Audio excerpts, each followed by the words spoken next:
can't believe Mike's not here again. Where is he? You know, has he told you what happened?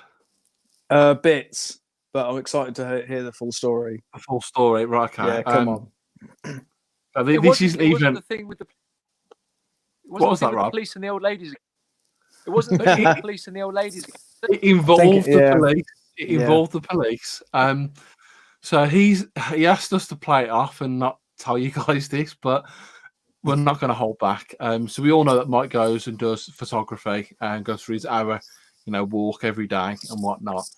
And he, what we think was a rabbit hole he tripped into. And let's put it this way: he's now in A&E having something sewed back up because he fell in something. And that's why Mike's not here today. How big was it? I'll put it this way: you know that saying about putting a broomstick up your backside and you can sweep while you walk. Yeah, you can fit the vacuum up there as well now. Nice. So yeah, fuck's sake, Mike, it's not syphilis. It's not gonorrhea. He's over that. Mm-hmm. He's quite literally penetrated himself.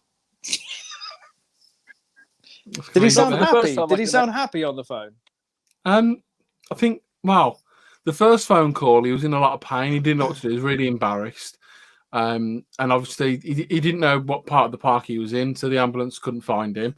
So the police got involved. And so that was the bit. Then when he's in the hospital, and he rang me. I think he'd been on some pain relief, and he sounded all right then, to be honest. He was enjoying it by then. Yeah, I think he was all right, but just one of those. You're going to be careful. But anyways, Rob, how are you? Rob's paused. There he is. No, I'm still here.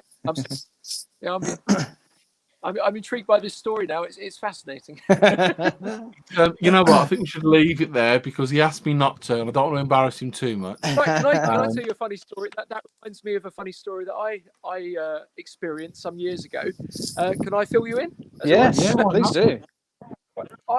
Years ago, I had to get hold of some wood ants that we were filming, and so I was told that you can get where I live in Bristol. There was a section of the River Avon with a cycle path. And you go along this cycle path, turn left under this bridge, and there's a load of wood ants. So I thought, brilliant. So I went down there with my bucket and spade. I was ready. I was keen. I was young. I was innocent. And parked my car up in this, it was like a car park. And I noticed as I got there, it was Tuesday morning, about 11 o'clock. So should be quite quiet out there, middle of nowhere. And I noticed there was a few cars parked around. And I thought, well, fair enough. It's obviously people going for walks, taking their dogs out and stuff. But I walked by with my bucket and spade. I'm ready. I'm going to get some ants. Hooray! And I'm walking along the riverbank. And then I found the bridge and I turned left and went under there. And I was looking. I found these wood ants. But I noticed that in the section of wood that I was in, there was all these like little dens. You know, when you're a kid and you make dens out of old bits of carpet and stuff. Well, anyway, I saw these dens.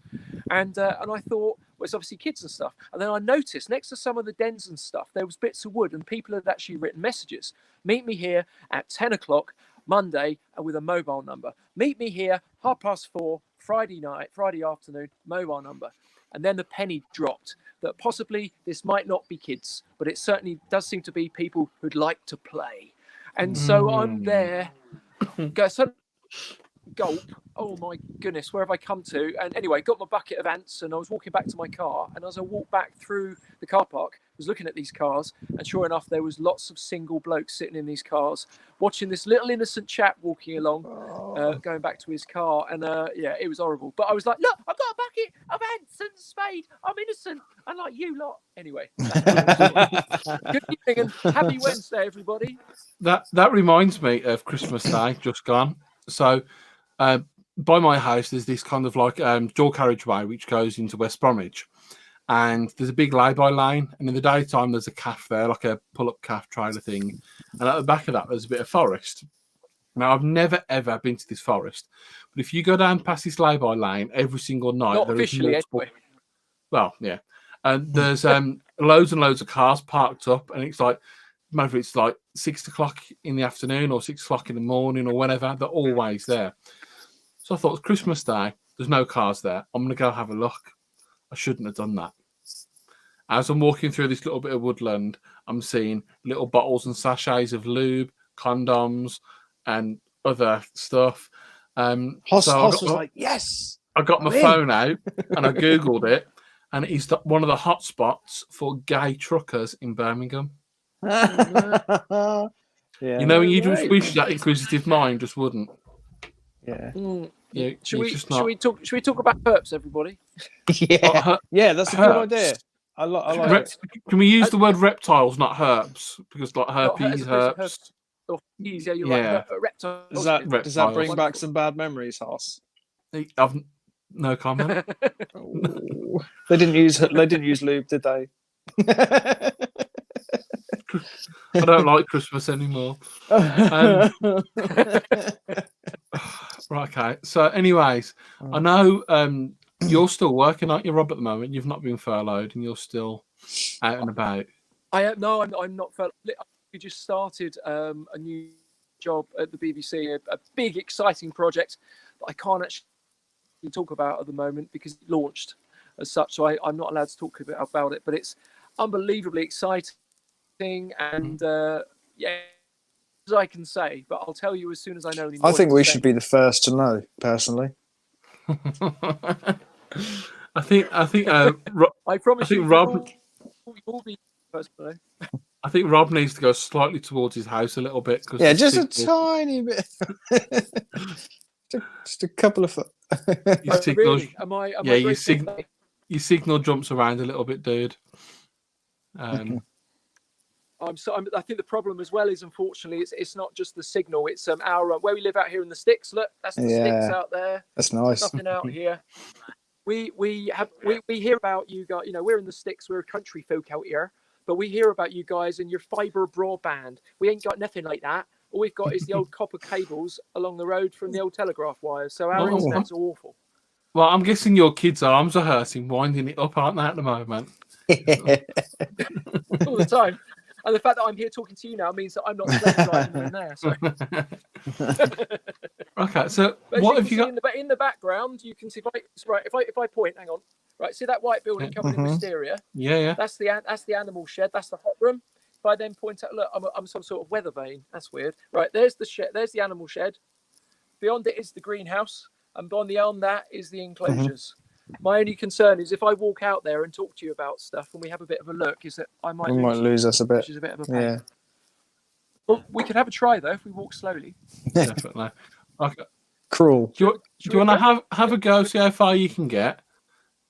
Okay. If not, we can come back and we can just talk. Crap. Anyway. Okay. Yeah, I'll do it as if I'm what's the name? Lloyd Grossman on Through the Keyhole.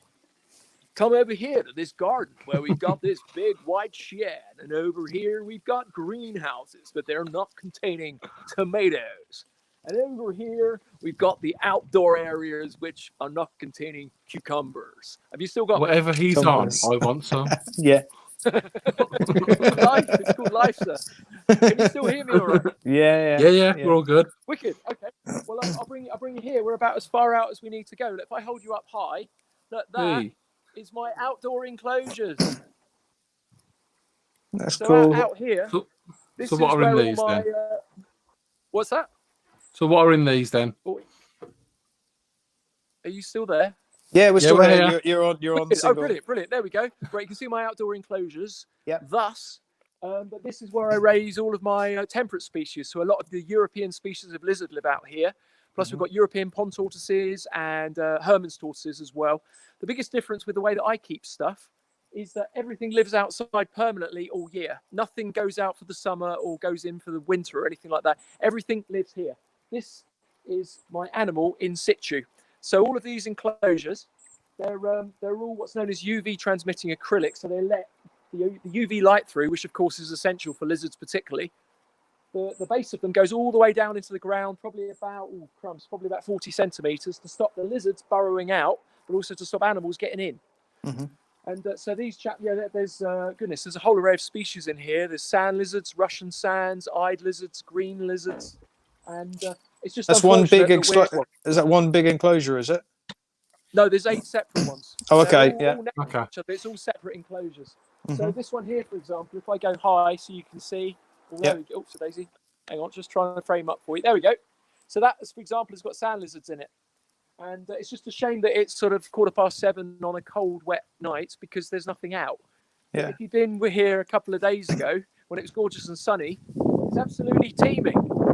And this time of year is their breeding season. And what I've been doing the past couple of days when it was sunny is actually taking all the gravid females out. Because as you can imagine, all those gravid females are quite happily lay in situ in these enclosures, which is an absolute nightmare for me to find the eggs. Yeah. So what I do is I collect up all the females, they get caught up, and then they get brought over here. These here, as you can see, are the laying enclosures. So all of the gravid females end up in these laying enclosures, and they are a sealed container apart from holes in the bottom to let the rain out. The females go in there, they lay their eggs, and once they've laid their eggs, I take them out and they go back into their main enclosures again over here.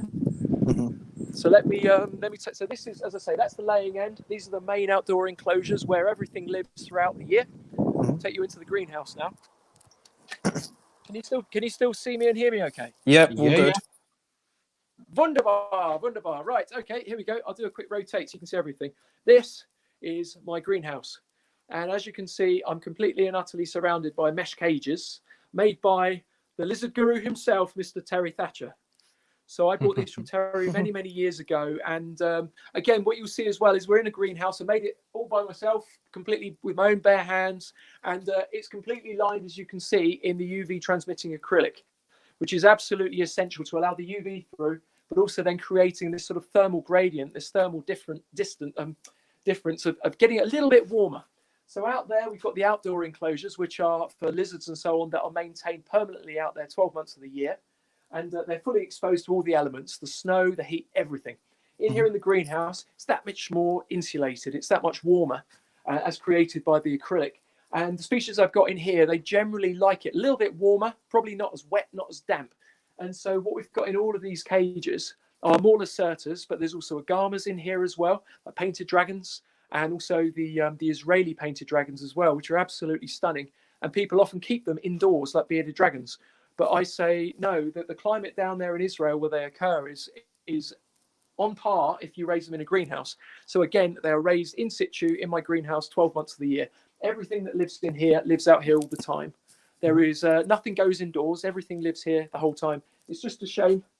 It's relatively cool, and everything's got its head down tonight. Because that's the other thing as well.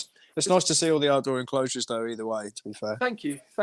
Well, that's the thing, that it's a wonderful, wonderful way of raising animals, especially very familiar animals, which are often raised indoors under light bulbs and UV tubes and stuff. Yeah. To take them and raise them outdoors or in outdoor enclosures or in a greenhouse is a totally different experience. It's like starting all over again.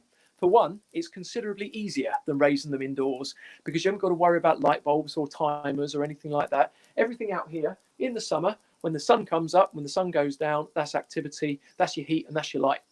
But at night time, of course, everything just goes to sleep. There's nothing to worry about.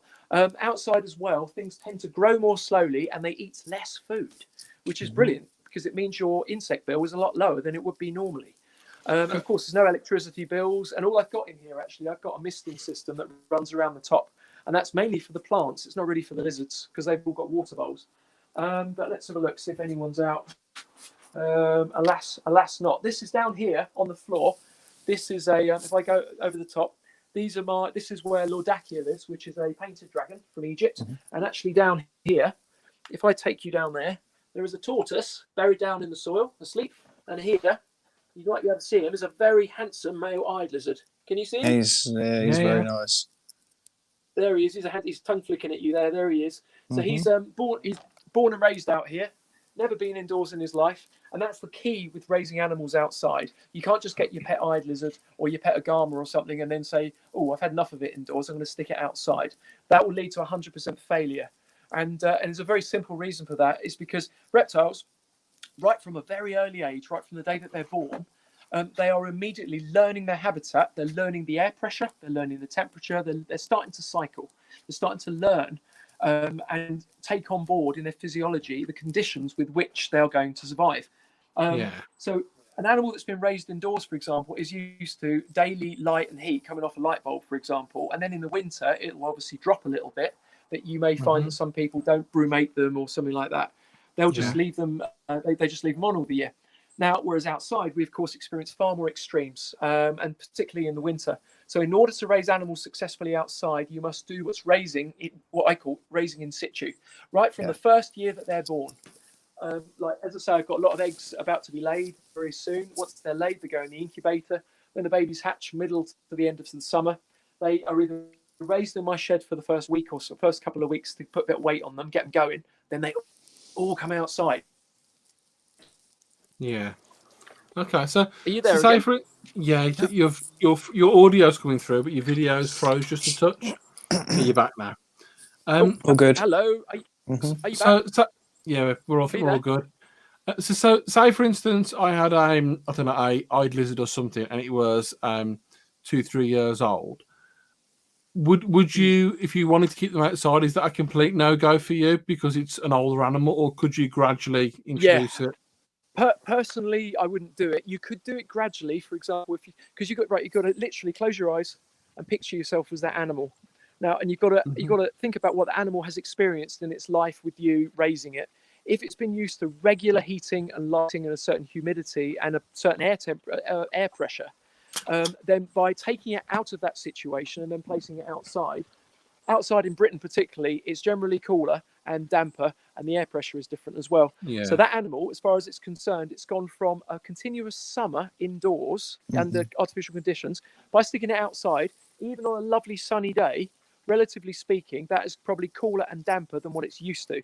And so more than likely, it will go into a brumation stage. It will go to sleep, which is in the long term not very useful because, of course, if we're sticking it outside in the summer and it thinks it's winter outside in our summer, then heaven help it, when it comes to the winter, it's never going to make it. And what often happens, and it's a very common question that I'm asked, is what often happens in the winter is that animal literally does not know what to do. It's never had to, but that's the other thing as well, to be living and surviving out here in an alfresco situation under natural UV conditions. The animals are very wary, generally very nervous of predators because they will see birds over the top. They may have foxes or badgers or whatever going by as well, albeit they can't get to them. But the animals generally are a lot more wild out here, and so they learn the ways of the wild. With the air pressure changes that we experience in the end of the summer into the autumn, the animal's behaviour starts to change. The lizards particularly don't come out their burrows as much. They may actually start burrowing deeper as well. And if an animal's born and raised in that situation, it learns the processes as it gets older. If you take a mature animal that's been raised indoors and stick it outside, not only will it be shocked by the change of conditions and probably think it's winter, come the real winter, it has never had chance or reason to want to burrow down a metre into the ground in the winter because he's been in a lovely warm viv all his life. And so what they often do is outside, they just linger on the surface. And as soon as the first frost come, bam, they're dead. So, if you're ever contemplating it, it has to be done from an early age or from animals that have been through a very harsh indoor brumation or hibernation for them to stand a chance. Just trying it from an animal that's never experienced it is 100% failure. Okay, so say for instance, as just as a discussion, I was to take a Greek tortoise, and I had them from very, very young, from virtually weeks old, and we were going into the spring, the summer period. Would you be able to keep them outside all year round, or would you still bring them in because it's a tortoise species? Could you say the start of that? You were breaking up a bit there. Sorry. So if I was to take a Greek tortoise, you've got some tortoises in your greenhouse. So if you used to have an outdoor enclosure for your Greek tortoises, would you still bring them in every winter?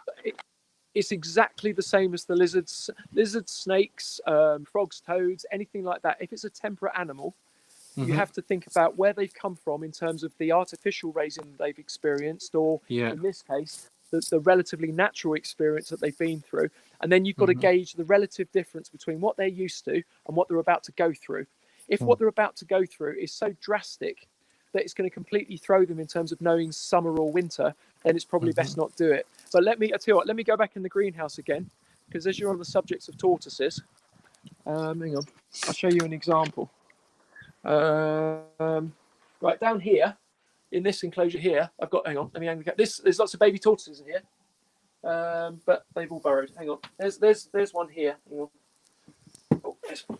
Oops, daisy. Don't you just love live TV? Right, here we go. There's a baby tortoise. That's a little Herman's who was born and raised here. He's 3 years old now, but for a 3-year-old, look how tiny he is. Yeah. And there's nothing wrong with him. He's totally healthy, got a beautiful smooth shell, no pyramiding, no anything. This guy's born and raised, well, he was hatched in our incubator, but he's raised out here. So he's grown up in the British summertime or the British climate. He's totally hardy. He's never been indoors. He's never been indoors for like the winter or anything like that. And again, that's a common question I get from people when I say about you must stick them outside from the first year if you want long-term success. People say, oh, they're not big enough, surely. But the fact is they are. They're perfectly big enough. When he was born, he was the size of a golf ball. And he was popped out here. He burrowed down and disappeared. He would have endured maybe, goodness, -6, -7 on the surface. But all I say to people is, if you're ever concerned that an animal is too small to go outside, consider where they come from. Consider Spain, Italy, Greece, all of the essentially the Mediterranean areas. Most people have only ever been to them in the summer for a holiday. If you go to those places in the winter, oh my goodness, it is freezing. Cold, wet, horrible. I've been in Rome before. Years ago, we were there in January. It was -8. And yet -8 in Rome, and in Greece we've had snow, and so these animals do experience these cold periods.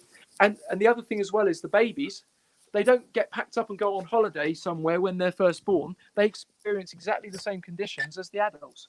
A lot of babies go straight through, into brumation. I remember my uncle used to live Costa del Sol, slightly north of Mijas, and we stopped there, the one over the winter period, and we woke up the one morning, come out of his villa, and there was snow everywhere, and it was ever so surreal. By the afternoon, it was warm again. You know, not like baking, but we woke up to snow. It's ever so strange. You don't think of it there. No. And that again, it's no one's fault. You know that we as people living in Britain, for example, we only know as much as we know, based upon our own experience of going on holiday to the Med, or when we watch the news and we see, you know, war-torn areas in Iran or something in Brazil or whatever. That's a lot of people's experience of rainforest, of desert, of temperature. That's as much as we know. So we have no reason to think anything other. But it's when you go to these places, like I've been very lucky to do, and that you like, for example, I was in the Peruvian Amazon a couple of years ago, and it was hit by an El Nino event in the summer. And now normally it would be roastingly hot, humid, like 100% humidity. We had 7 degrees, 7 degrees in the Amazon. And you think where I was standing, I was literally, we were shivering. We were having to cover ourselves in blankets when we were out filming, and freezing cold in the Amazon. Yet you think, right, as I stand here in primary rainforest, looking around there, and there's monkeys, there's iguanas, there's a whole array of herps knocking around me right now, tropical species. There's 7 degrees. Yeah, that's mad. Right, I'll take you into the shed now because it's a bit warmer, because it's actually quite cold out here. But hopefully there will be reception as well.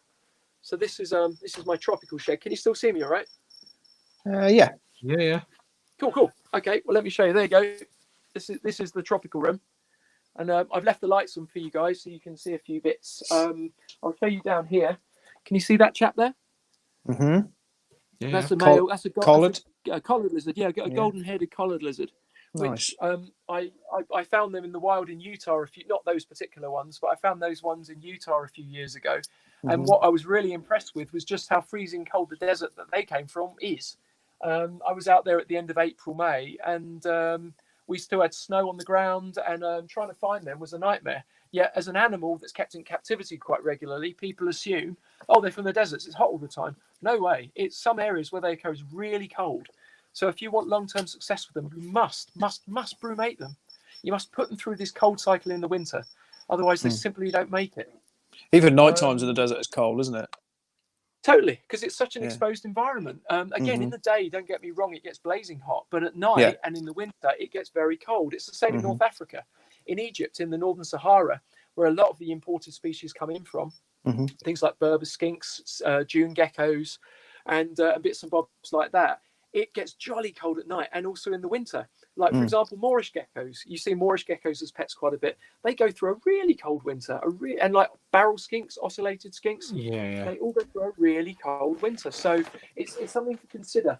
And people look at it and think, oh no, but by keeping things in captivity, I can give them the benefit of warmth all year round, and all of which is great to a degree. But you really, for long-term success, and this is what I'm always for.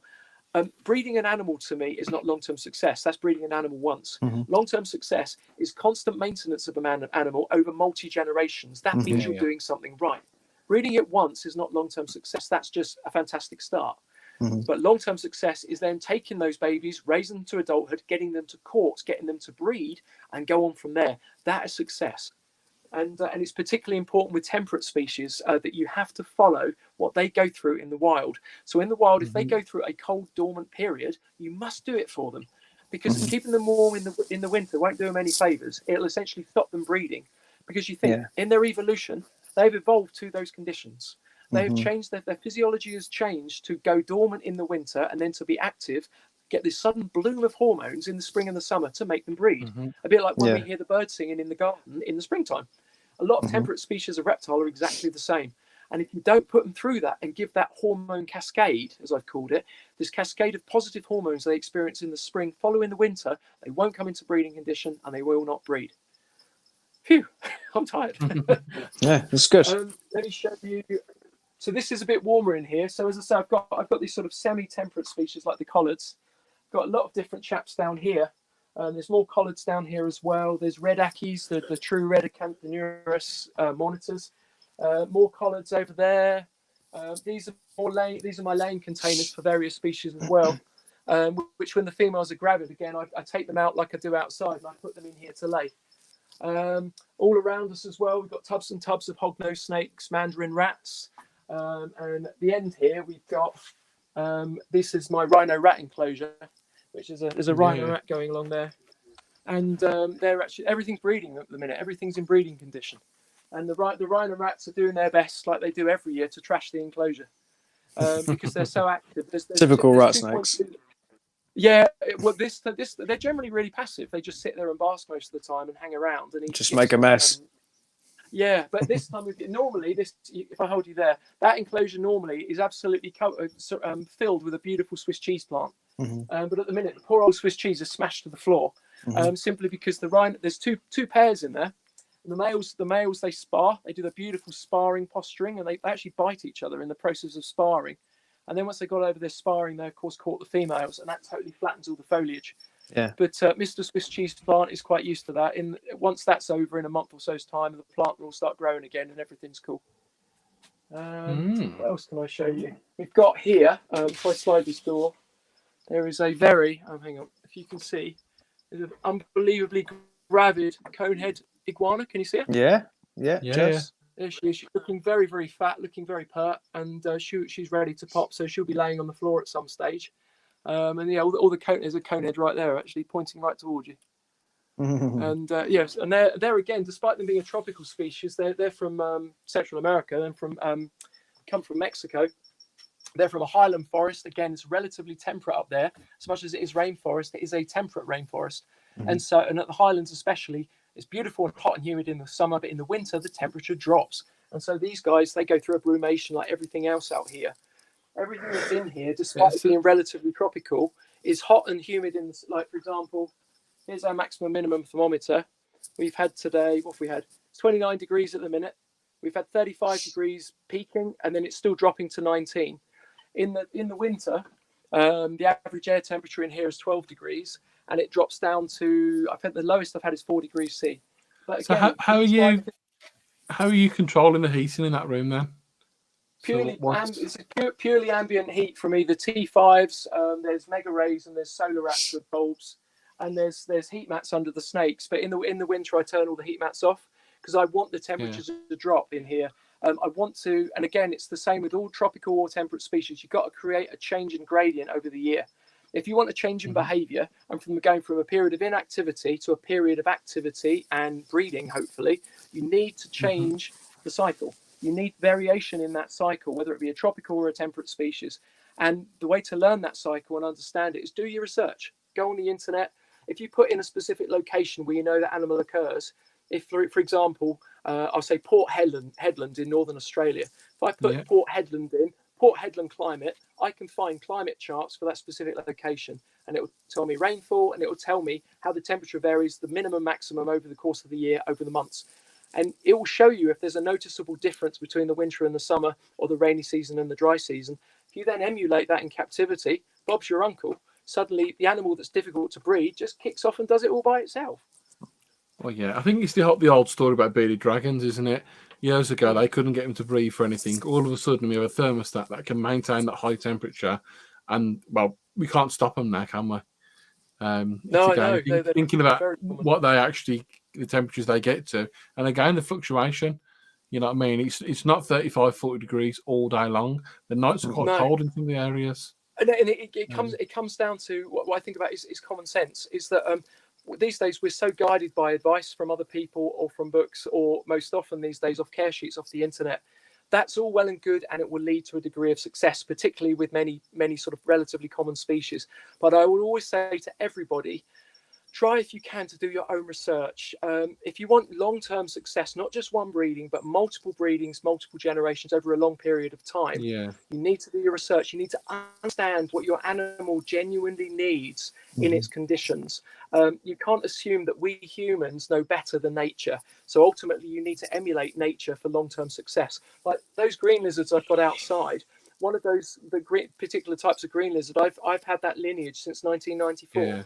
And so it to me is long-term success and survival that I think hopefully a lot of people should go for, rather than, oh, I've got a pet lizard. Yeah. So it's again, you're putting more effort and more what's the word I'm looking for? More thought into what the actual animal is, rather than, oh, this is a nice possession. Absolutely. Yeah, and again, we do seem to suffer from this sort of icon culture, this sort of, I want in my living room a nice enclosure that looks like a rainforest, and it's got this sort of this trinket sitting in it that looks as an example, as opposed to a truly surviving, living, long-term biological organism that needs to breed, it needs to feed, it needs all of the above. And a lot of, especially herps as well, they occur in areas where we Westerners especially, we probably will never go to.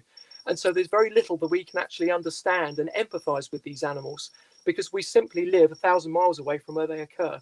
And so the only way to truly do the right thing by them, do them justice, is to research and research and research the details of where they occur and what they experience. And even if they experience, for example, a cold, damp winter, you can't just say and override that and say, oh no, well, I'm not going to put my one through it because I love him so much. I'm going to put him through a lovely warm winter. Sure, you can do that if you want, but in the long term, this animal is geared up over thousands of generations to have evolved under those conditions and to succeed and breed under those conditions. It's part of it. You can't just switch that off overnight by saying, I'm going to stick it under a light bulb and keep it warm now. It won't work. And as being shown by so many species, they do not thrive long term, and they do not breed. Yeah, definitely. And I think there's a lot of people in the community that, especially as it try to get a bit of a delay then. There's a lot of people in the community that, especially this time of year, want to do outdoor enclosures. I know your good old friend Dave Clemens, he's got some new enclosures on the go at the moment. You've got John Campbell, and there's many others that do it. And people get excited and want to copy them, but you can't just go and do it. You need to think about what you're doing. So hopefully what you've said today is going to trigger, a little bit of a brainwave and a bit of a thought process for people who are interested in to doing what you're doing and many others, and follow the good trend. Oh, thank you. As I say, it's like we all have something to bring to the table here. But I would say that none of us, and absolutely none of us, knows everything and can possibly know anything. The best way to learn is from the animals, and most importantly, do your research on the animal, and especially into its climate, into its landscape, and all the changes that it would experience and has evolved to. Because no amount of loving an animal or desiring an animal or wanting the best for an animal is going to make it succeed if your conditions are wrong. And so you have to really respect the fact that nature is far bigger than any light bulb. It's far bigger and better than any human. These animals have evolved over millions of years. They are still inherently wild. If you took any baby lizard, tortoise or snake and went out to the field where it occurs and let it go, even though it's raising, like hatching captivity, it would run away and it would completely succeed in the wild as if it was any other wild lizard or snake. The difference is that obviously we have to have the respect for the animal in captivity and raise it accordingly to what it would be physiologically, subconsciously experiencing and expecting from the wild. Because if you don't do that, it will die. It might not die today or tomorrow or next year or even in 10 years. It may still be surviving, but from a biological perspective, it has died because it's not bred, it's not been forthcoming, and it's not prospered. And anyway, that's my thoughts on it anyway. Definitely. No, I agree, 100%. Right, so 35 minutes in, I think it's about time we wrap up because we've got a podcast to record after this. But it's No been worries. amazing having you on, and finally seeing what actually your collection and whatnot as well, and seeing how you keep things. It pleases my Real. OCD. Really Does. does please my OCD. Excellent. I'm But no, it's pleased all I've good. made you guys all happy. Good, and your family and everyone is healthy, and you're all okay during this crisis at the moment as well. We're all good, thanks. We're all literally in the same boat as everybody else. We're all at home. My kids working Good. from home. I'm working from home. The kids are my working wife's from doing an home. amazing job trying to raise them. Slave them. Yeah, you can't. Your kids are too young to work. You can't do that. But no, it's Rob's like, fantastic. they are not. Kids are never too young to start working. Yeah, but if anyone's got any questions for Rob, well, carry on, mate. Sorry. What's that? Sorry. So I think with a bit of a delay, so if you can carry on, it's fine. Yeah. Let me come out actually because I can't hear you. Hang on. It's all the crickets in the background. Yeah. Yeah, we go. We're caught up again there. Yeah, there you go. Cool. Right. Yeah. Is that better? Yeah, you're all syncing there. I can't hear you, unfortunately. Oh no. But lovely talking to you guys. And, good luck to you and your families. And I hope everyone's safe. Just keep your chin up, keep inspired, looking out the window. And I'll continue to try and put smiles on people's faces with Rob's Wild Adventures on Facebook. Awesome. Definitely. What I'll do as well is I'll put the link to your page with this stream as well. Go and check your kids out. He does loads of really good content for kids as well. To be honest, I enjoy it just as much as the kids do. But again, thank you for coming on. It's been absolutely marvelous having you on. For anyone who wants to help support, no worries. It's been lovely to see you. And I'm sorry. I'm all. That's not the way I talk. That's our rubbish internet and the sticks here. No, so if anyone wants to help support what we do, for merchandise and more information, please visit www.reptileandchill.com. And our social media, if you want to follow us on Facebook, YouTube, Instagram at the handle of Reptile and Chill, or just search Reptile and Chill into your search bar. The other thing that we do, we have a community on Facebook. So if you type in Reptile and Chill community group in your search bar at the top, click join and become part of our community. At the moment, with this lockdown, our community is just absolutely boomed. Everyone's talking about loads of different things, showing setups, doing new setups, talking about photography. Can't keep up. Art. Oh God, it's just gone nuts. It's mental. But yeah, for everyone who's got involved, thank you, because it's keeping us all going. Keep safe, keep indoors. Don't be a dickhead. That's really important. Don't be a dickhead and do what you're told. That's about it. And I just want to say, Luke Dent, I love you. He's a good guy. He's a local lad. He bought all of the Reptile and Chill lads bandanas to keep us safe. Which was pretty cool. But anyways, guys, that's it this week. Are they shamags? Desert scarves. Yeah. Mine's a shamag. I can't remember now. Where's it gone? It's in here somewhere. Schmuck. One of them things. Yeah, all right. One of them things. What we call them down in the country is a blanket. a blanket? A blanket. Right then. Anyways, that's enough for this week. What I'd call if I was back in my home of Essex, it'd be a blanket, innit? A blanket, you know what I mean? Blanket, yeah. Blanket, you know what I mean? Stick a blanket on your bed. Go a fucking blanket, innit? Stick a blanket on your bed. Stick a fucking rag on, innit? I'm done. Oh, yeah, that's it. Chat, oh, anyway. Yeah. You can't. Yeah, whatever, mate. Yeah, whatever. Collins, yeah, whatever. That's too much. Can't cope. No. Right. Anyways, Rob, thank you. Danny, I'll see you in a second. Peace. For everyone else, keep safe. Cheers, guys. Love you all. Take care. Bye, mate. Love you, Rob. Goodbye. Bye-bye. See you all. Goodbye. Peace.